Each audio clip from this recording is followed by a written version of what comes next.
I think we are live now. I had a little bit of a technical glitch. That should not be a surprise since this is the first time for me to do anything like this. But I think we are good to go.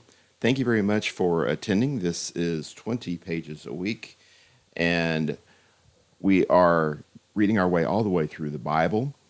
You are helping me as I grow in this. I've never done a live Facebook stream before, never hosted one anyway. And next week, if and when you turn in, you're going to see something quite different. This is not a conventional cast. What we are doing today is just kind of giving the overview. It's just me. Ordinarily, there will be, Lord willing, a guest host or two to help me along with the reading. Since we have not started the project yet, I thought it'd be appropriate to, one, test to make sure that I'm doing this right, which is a good thing I did that because I wasn't doing it right apparently. And two, to give you an introduction to the material. If you have not yet gotten the material, I encourage you to email me at halhammons@gmail.com, and I will send you a copy of it. I'm emphasizing to everybody that this is not a free distribution of material. I am encouraging everybody to participate in this process. This is an individual thing primarily, and if you want a copy of the material, I'm more than happy to send it out to you. And please feel free to make a copy of it and take down notes. I think that's going to make all the difference in the world if you're able to actually fill in the blanks, fill in the questions, that sort of thing. This is not intended for widespread distribution. If you want to make multiple copies or if you want hard copies, we do have actual books that are available. If you want one of those, it's considerably, it's a bit of an expense to me, and so we'll have to send along a charge here. But there is we can work it out where you can copy your own books and be a lot cheaper for everybody involved. So if you want to do it that, please let me know also. Generally speaking, though, this is an individual sort of effort, but it's also a community effort. If you are, and Happy New Year, by the way, you may have made a resolution to study the Bible more effectively or even read all the way through the Bible in 2021. If that is the case, then we are here to help. One of the main reasons why these kind of processes fail sometime in May or June or October or whatever is because we don't have any kind of community support. We're doing this all on our own. And the effort here in this space is to build a community where we can be responsible to one another, responsible to ourselves, responsible to the task that we've set out in front of ourselves. And it's my theory that if you have a plan to follow and if you have a group behind you as you are collectively following the plan, you have a lot better chance of following up with the plan. So that's what 20 pages a week is. This was a brainchild of mine a few years ago. I was literally sitting in the church pew kind of doing the math, and I realized that this is my main reading Bible, and like most Bibles that you have, if they don't have large print or extra notes or anything like that, a Bible runs about 1,000 pages, like a very long novel, essentially, about 1,000 pages. And I started doing the math, and I realized that 1,000 divided by 50 is 20. And so if you read 20 pages every week, you would be done with the Bible in less than a year. We have a couple of weeks left over. And I just did the math over and over again. I couldn't believe it would be that easy. And no, that's the way it works out, about 20 pages a week. So I thought, well, what if we set up a plan where you could study the Bible and you'd read about 20 pages a week. It might be a little bit more, it might be a little bit less. But in that way, get all the way through the Bible on a regular schedule. And so I began to write this material, and that's where the material came from. And what I would like to do is kind of walk through it a little bit here with you and introduce how the material is put together. If you don't already have a copy, again, email me at halhammons@gmail.com, and we'll send you out one. My photography is not very good, so bear with me on this, but I will kind of show you a little bit of what the material looks like, what you can expect, and then afterward we'll kind of walk through it a little bit as to how we can go about maximizing this for your enjoyment and for your edification. It's going to begin with one main article every week. It's the key message. And this article is intended to tie the whole reading material together. Obviously, we're not going to cover everything. We're not even come close to covering everything. But the idea is to give a general idea of what's in the reading. And then I encourage you right in the section on page 2, the initial reaction. The first reaction you have to this, maybe a positive thing, maybe a negative thing. It's a lot more complicated than I thought. It's a lot shorter than I thought. I'm more motivated than I thought I would be. Write down a reaction to the reading upon your first reading. You'll notice also on the third page there is a set of key verses. There'll be 3 verses provided every time that are not, they can serve as memory verses if you want, but basically they are kind of concisely presenting what kind of material you're going to see in the reading, as well as 3 key concepts that are presented there also, words that we typically use a lot but may not fully understand, may not see outside of a Bible if you don't read the Bible very often. Maybe you aren't acquainted with these concepts, so a little bit of an introduction there. The second main article is the key character, and there's one character chosen from the reading that we highlight, and sometimes they're positive, sometimes they're negative, and at the end of the day, we ask ourselves, what should I do to be more like this person, or what could I do to be more like this person? Maybe that's a good thing, maybe that's a bad thing. There's also the wonderful story of love, and the idea here is to connect the Jesus story to the reading. The main problem that people have with reading all the way through the Bible like this is you don't get to Jesus until October. Well, we're going to talk about Jesus every week in this study. And then there's a little section here that I call I Wish We Had Time For, a little bit of thing that's not in the material that you can discuss as you like. You can write down something that you wish that we had included in the material that's always meant something to you if you wish.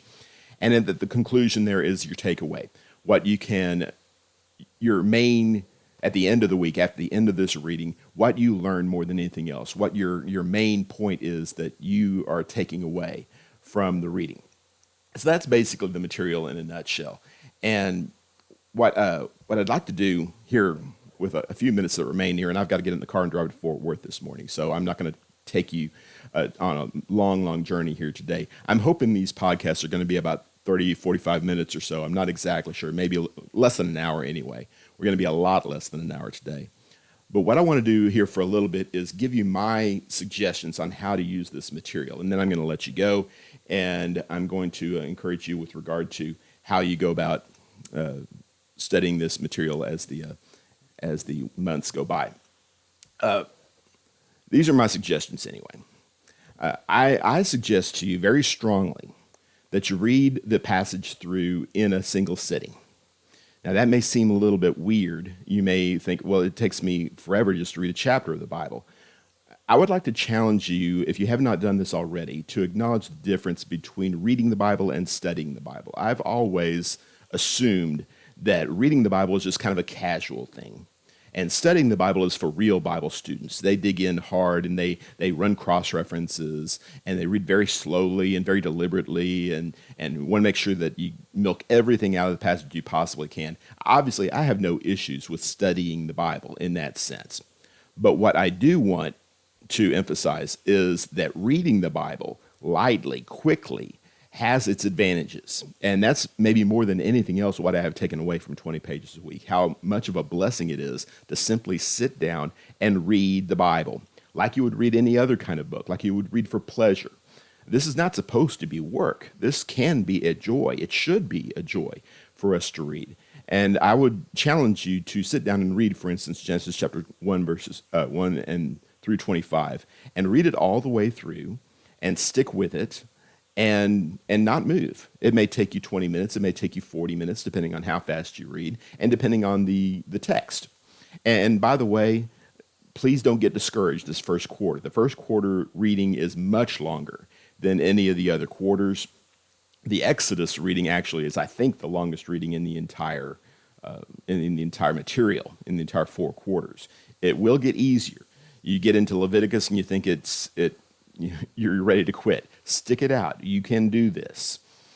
When you get to First Chronicles, you're going to wish you were in Leviticus. Believe me, this reading is not always going to be easy, but you can do this. And if you just sit down and get in the habit of reading the Bible on a regular basis, reading it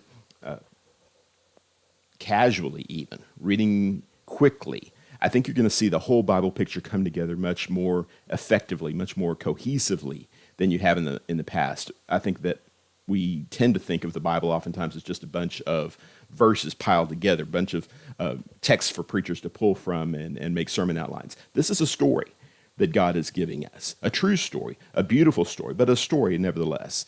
And if we read it like a story, if we read it like a book, I think we're going to find a new and innovative way to delve lessons out of the Bible. I'm not suggesting you shouldn't read slowly, and I'm certainly not suggesting this is the only Bible study you should be doing.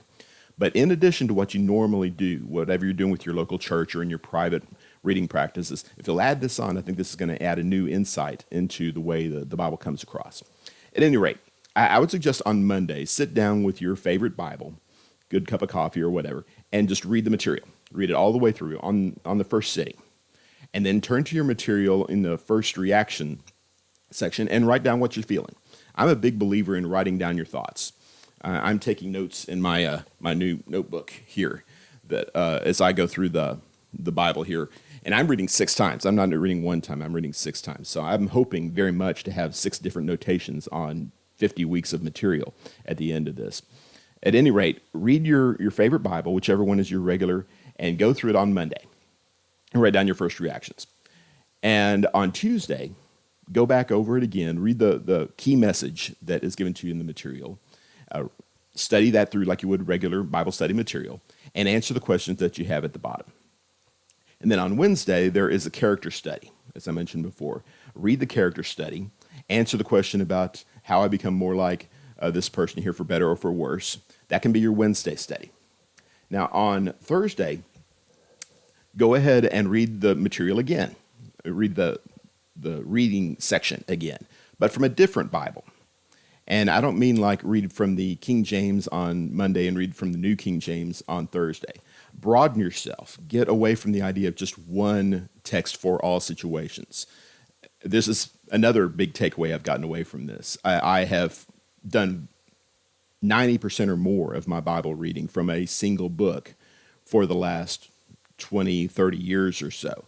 And over the last 3 or 4 years, I have gotten away from that, and I have seen a real growth in my understanding of the text.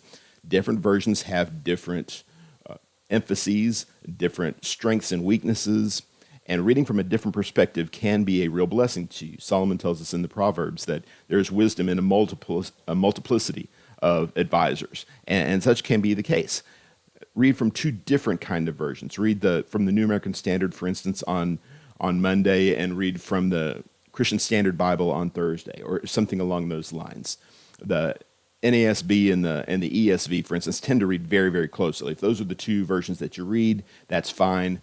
But vary it up, shake it up a little bit. Maybe even read a paraphrase on Thursday if you want to, something that's much, much lighter. However you do it, though, go through the Bible a second time. Go through this reading a second time, or even a third time. This is not going to take as long as you think. You may be able to get through it 3, 4, and again, I'm doing it 6 times. I take Sunday off. I don't read the Bible on Sunday. That may seem a little bit counterintuitive, but that's the way I do it. I read the material the other 6 days, though. So on Thursday, you read the material again. You go over the key verses and the key concepts and emphasize, again, what's going on in this section. And then on Friday, read the wonderful story of love and see how the story of Jesus really is connected to every page in the Bible, that there is something to be found in every part of the Bible with regard to the story of the one who was to come or the one who has come, depending on what section you're reading from at any given time. And of course, on Friday, you can get to see me in all of my, whatever. We'll be here at 9 o'clock Central Time going over the material. Hopefully I'll have a guest or two, and we'll have a very different format, and we'll share with you what we have been thinking when we've been reading through material. That may be a blessing to you as well. And obviously not every Friday is a national holiday. You may not be available on Fridays at 9 o'clock. That's okay. We're going to try to archive these on YouTube. There's still some question as to whether we're going to make an audio podcast out of this. I'm hoping to, but we'll see about that. Either way, we will have an archive, Lord willing, on YouTube of all these videos. So if you miss one, you can catch up. And then on Saturday, if you want to, read through it again. Again, if you like the message, if you like Good News for Modern Man or whatever it happens to be, some kind of very, very light way of reading the Bible, you may want to read it through in one of those on a Saturday. I don't recommend such things as primary study Bibles, but in this context, when you are reading it in conjunction with reading from other Bibles, I think that you may find more of a blessing than you realize. I was always pushing back against reading from paraphrases, but I'm more or less over that when you can read it in the context of other versions. So basically, that is the material. That's what 20 pages a week is all about. And I would encourage you to get the material from me. If you have not already, halhammonds@gmail.com. I'll send you a PDF of the material. Again, please no unauthorized copying. If you need bulk copies, if you need hardcover books, let me know about it and we can work something out, I'm sure. But at any rate, I hope that this study is going to be a blessing to you. I hope that you're able to study along. I hope that you pray for me and pray for one another as we embark upon the most important thing that we will do in this life, reading God's Word and trying to apply it to our lives so we can be more faithful, more studious, more devoted, more holy in our walk with Christ. Thank you for joining with me here this morning. God bless you. Have a great new year.